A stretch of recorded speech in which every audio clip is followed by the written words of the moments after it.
So hello everybody, welcome to the channel again, and I remember your person AK Okoro, and thank you so much for following me so far on my page at Ekenomic. But today we want to do something spectacular, something very important, something very profitable, because every of our lives has been with transactions. So today we're going to talk about the business. Let's talk about business. The business we're going to talk about today is, the buying and selling nature of business. So let's talk about this because it has been what everybody has been clamoring for. You see, the civil servant is going into business. You see, the professional person is going into business. You see, the career. You see, the politicians all have businesses. You see, both housewives, students, everybody has a business that they are into and they are working towards to make it better. So today, I want to talk to you about on a business, but it's not going to be the conventional business, but this is going to be on e-commerce. So let's talk about e-commerce a little bit, and we're going to use it as an example because it also involves buying and selling. So on e-commerce, the two ways to start e-commerce business, two good ways to start e-commerce business is: one,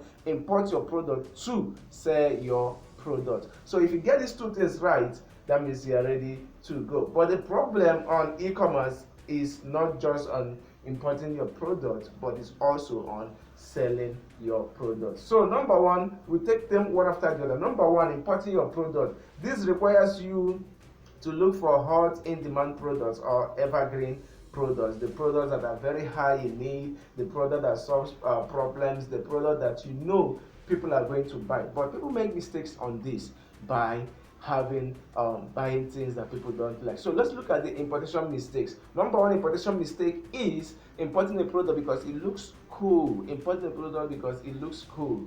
Many people go into importation business. When they go to the website, they see the product and the product looks very fancy. It's cool. Yeah, it's nice, but it doesn't solve a need. So people import those things, and once they import it, the product ends up in their homes. Number two, importing a product because you like it.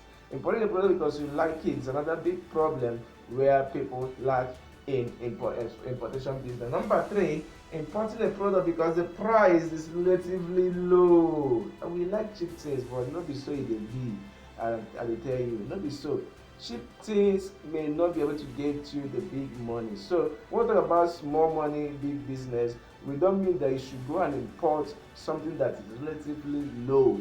The price may be, because once the price is relatively low, the quality is not there. Let's not say the truth. We are not all out to cut corners here and there. So number four, importation mistakes is importing a product without checking product reviews.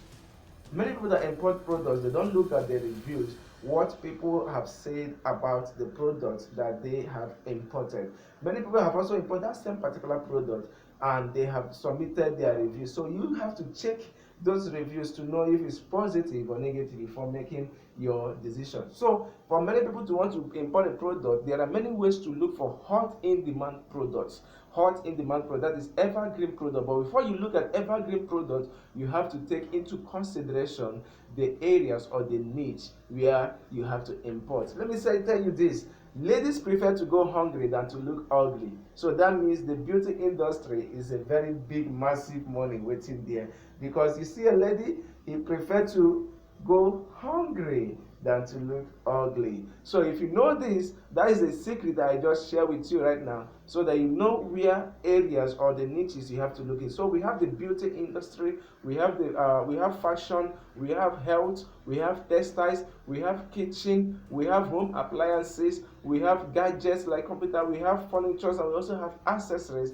There are many niches that you can craft yourself on mini importation business. So there are ways to get this hot in-demand products. Number one ways to get this hot in-demand product is that you make Google your friend.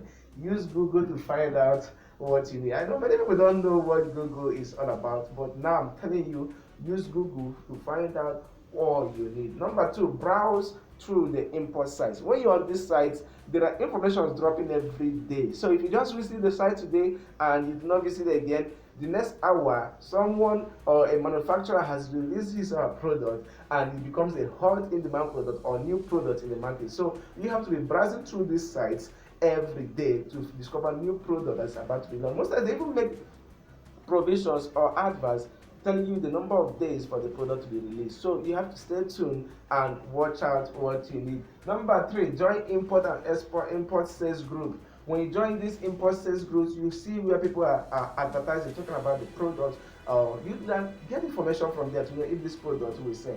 Number 4, ask friends, community, or any organization that you belong to, your church, your mosque, your shrine, your your family members, anywhere they are. These are people you can get information. These data are very important. When you get this data, you use it for your business. So let's go to the next part, which is number 2, how to sell your product.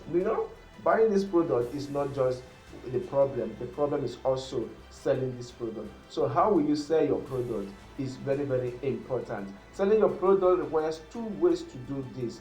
Either you use the conventional method of selling or you use the professional means of selling your product. The conventional requires you not doing what the professional person does. You only has to do with you going out to get a shop or a store or office or a location where people will visit you to buy. And first, secondly, you can only sell to 20% of the customers that visits to your location or shop. And also, using conventional ways to sell your product is not advisable at all, because you spend a lot of things. You pay staff, you pay levies, you pay rent, and all these things. They are not advisable for a mini importer. But using the professional means of selling your product is very sweet. Let me tell you how it's done. Number 1, this is the best way to ensure that you have steady cash flow from your mini importation business. Funny enough, is the most cheapest and the most efficient ways to sell product these days. Now, what you just need, because you don't need to set up this store, buy a generator, buy a computer, and all of those stuff. You just need a website. You just need to have a website, set up your online presence. 2, set up a sales funnel.